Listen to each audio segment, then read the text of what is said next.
एक बार सुखी जीवन, एक बार उसने अपना सब कुछ त्याग करके भगवान के लिए साधना किया, भक्ति किया, तो उसके बाद से सदा सर्वदा के लिए सुखी हो जाता है। अपने स्वरूप में एक रस स्थित रहने वाले भगवान, यह जीव अनादि काल से जन्म या मृत्यु के संसार रूपी चक्कर में भटक रहा है। जब उस चक्कर से छूटने का समय आता है तब उसे सत्संग की प्राप्ति होती है। यह सत्संग जो मिलता है ये बड़े बड़े भाग्य से मिलता है। भगवान की कथा बड़े भाग्य से मिलती है। यह निश्चय है कि जिस क्षण सत्संग प्राप्त होता है उसी क्षण संतों के आश्रय कार्य कारण रूप जगत के एकमात्र स्वामी अर्थात भगवान में, आप में जीव की बुद्धि अत्यंत दृढ़ता से लग जाती है। मतलब जब सत्संग की प्राप्ति होती है और वो व्यक्ति उस सत्संग को धारण करने लगता है तो भगवान में उसकी मति लग जाती है, बुद्धि लग जाती है। भगवान, मैं तो ऐसा समझता हूं कि आपने मेरे ऊपर परम अनुग्रह की वर्षा किया है, क्योंकि बिना किसी परिश्रम के अनायास ही मेरे राज्य के बंधन को आपने तोड़ दिया है। साधु स्वभाव मैं चक्रवर्ती राजा भी जब अपना राज्य छोड़ करके एकांत में भजन और साधन करने के उद्देश्य से वन में जाना चाहते हैं, तब उसके माता पिता बंधन से मुक्त होने के लिए बड़े प्रेम से अपनी प्रार्थना किया करते हैं।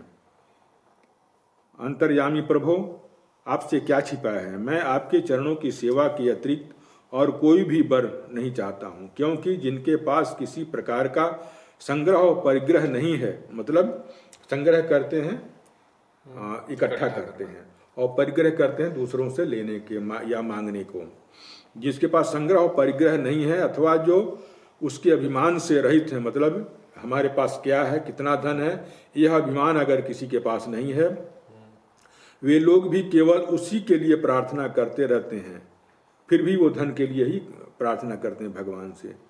भगवान, मैं भला बतलाइए तो सही, मोक्ष देने वाले आपकी आराधना करके फिर संसार का कौन ऐसा श्रेष्ठ पुरुष होगा जो आपसे बांधने वाले अर्थात संसार के चक्कर में पड़ने वाले ऐसे किसी वरदान को मांगेगा। भगवान से इस प्रकार से जो भगवान की भक्ति करता है वो भगवान को छोड़ करके संसार की कोई भी वस्तु, मैंने कई बार बतलाया है कि वो कुछ भी नहीं चाहता है। चाहे ध्रुव से जब भगवान ने कहा तो भी उन्होंने नहीं मांगा, फिर भी भगवान ने कहा कि लो पहले 36,000 वस्तु में राज करना, फिर हमारे पास आओगे। वो पीछे भी तो आया था चाचा, वो कुब्जा ठगी गई जब। हाँ, मतलब भगवान को प्राप्त करने के बाद कुब्जा, फिर भी सांसारिक सुख ही भगवान से उसने मांगा। तो यही बात, लेकिन अब यहाँ राजा हैं, ये तो देवताओं के संसर्ग में रह चुके हैं, तो इनको तो सब कुछ पता है। लेकिन भगवान के रूल्स क्लियर है, कर्म तो करने हैं, उसके बाद ही तुमको मैं अपने पास बुलाऊंगा।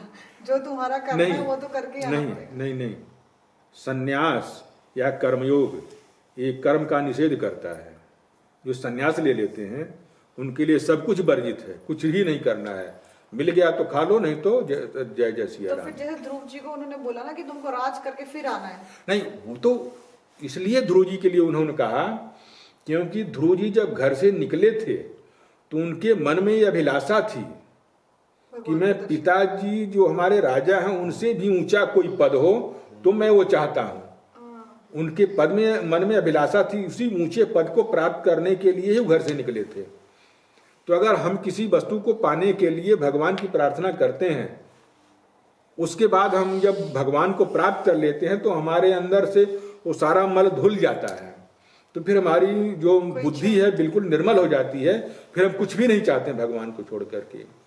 विभीषण ने भी तो यही कहा था, जब वो भगवान से मिलने के लिए आया तो भगवान ने कहा कि बोलो तुम्हें क्या चाहिए।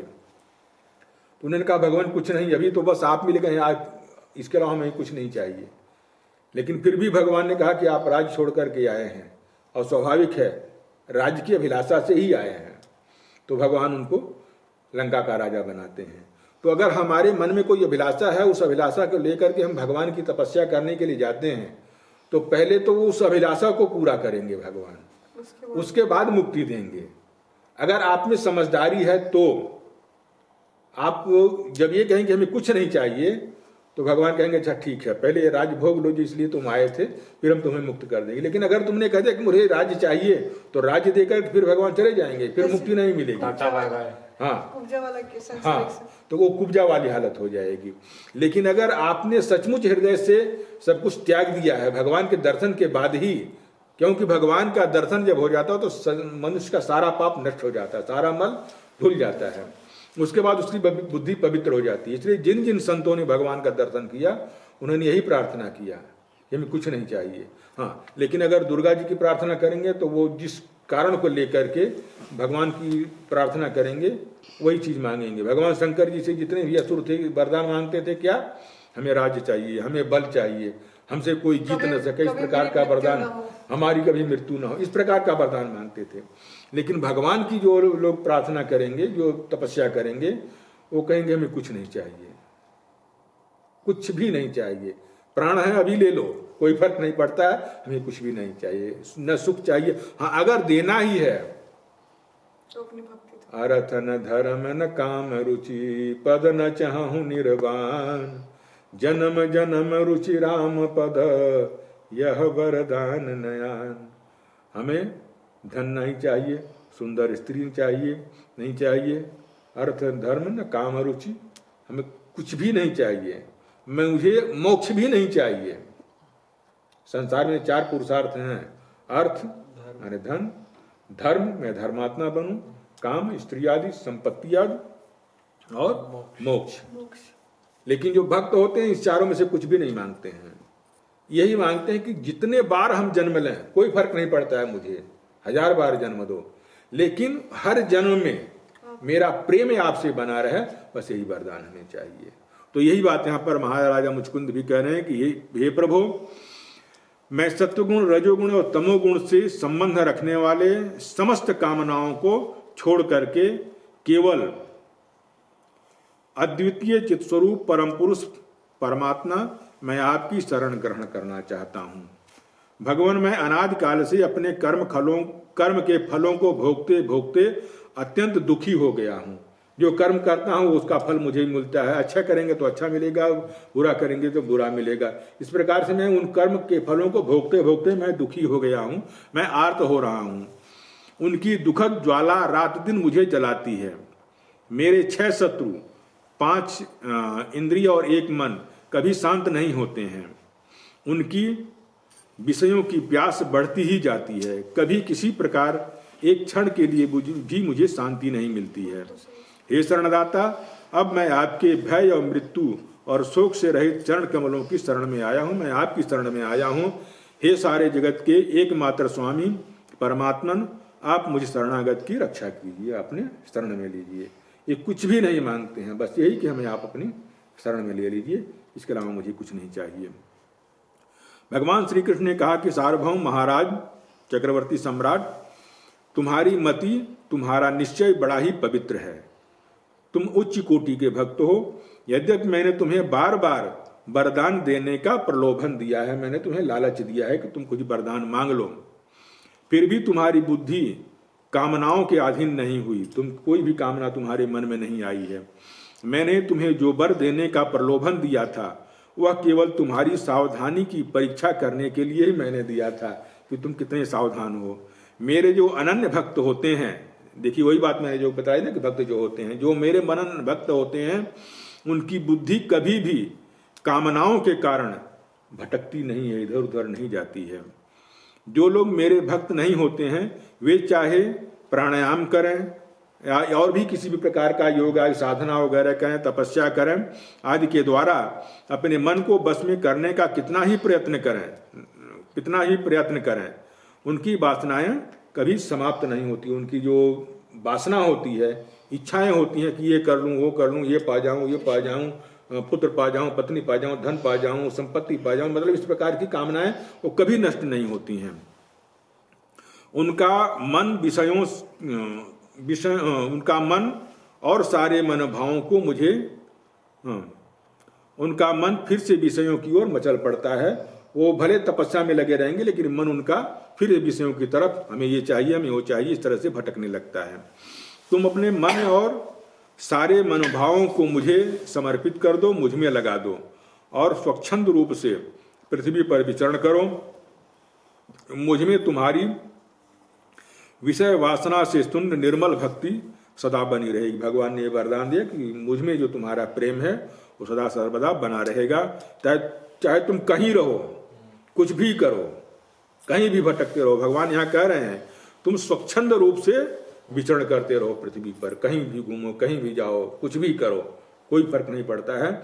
हमारे प्रति जो तुम्हारा प्रेम है वह कभी नहीं कम नहीं होगा, वो भक्ति तुम्हारी घटेगी नहीं, निर्मल भक्ति तुम्हारी बनी रहेगी। तुमने क्षत्रिय धर्म का आचरण करते समय शिकार आदि के अवसरों पर बहुत से पशुओं का वध किया है। एकाग्रचित्त से मेरी उपासना करते हुए तपस्या के द्वारा उस पाप को धो डालो। देखिए यहां पर भी कह रहे हैं कि जो तुम्हारे द्वारा भगवान के भक्त हैं, लेकिन फिर भी कह रहे हैं कि जो तुम्हारे अंदर जो पाप है उसको तुम अपने कर्मों के द्वारा धो। क्योंकि जब राजा थे तो कर्मयोगी तो थे नहीं कि मैं नहीं कर रहा हूं या इस कर्म का फल हमें नहीं चाहिए। उन्होंने जो कुछ भी किया था इसी भाव से किया था कि मैं अपने लिए कर रहा हूं, तो इसीलिए उसका कर्म का फल तो उन्हें मिलेगा। इसलिए कह रहे हैं कि उन कर्मों के फल को धो डालो, समाप्त कर दो। अगले जन्म में तुम ब्राह्मण बनोगे और समस्त प्राणियों के सच्चे हितैषी परम सुहृद बनोगे तथा फिर मुझ विशुद्ध विज्ञान घन परम ब्रह्म परमात्मा को प्राप्त कर लोगे। जो लोग कहते हैं कि इस संसार में वर्ण व्यवस्था, जाति व्यवस्था, ब्राह्मण क्षत्रिय वैश्य शूद्र, जो जिस कर्म को करेगा वो वही होता है। मतलब अगर शूद्र भी ब्राह्मण का कर्म कर रहा तो भी ब्राह्मण माना जाएगा। अगर ऐसा होता तो भगवान कह न देते कि तुम राजा हो, ब्राह्मण अभी से तुम ब्राह्मण बन गए। क्योंकि इतने सत्यवादी, इतने धर्मात्मा, इतने ज्ञानी होने के बावजूद भी भगवान कह रहे हैं कि अगले जन्म में तुम ब्राह्मण बनोगे। जब तुम्हारे पाप नष्ट हो जाएंगे तुम ब्राह्मण बनोगे, उसके बाद तुम मुझे प्राप्त करोगे।